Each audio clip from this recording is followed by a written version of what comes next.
বানাবো আনারসের চাটনি। তো আনারস কেটে নিয়েছি, এবার পেস্ট করে নেব।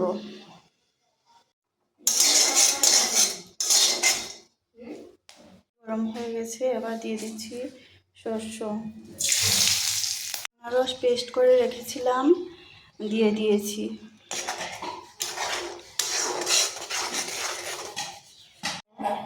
স্বাদ মতো লবণ,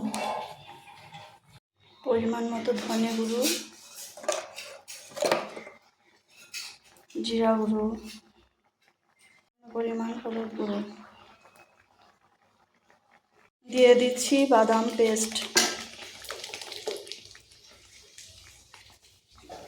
দিয়ে দেব গুড়।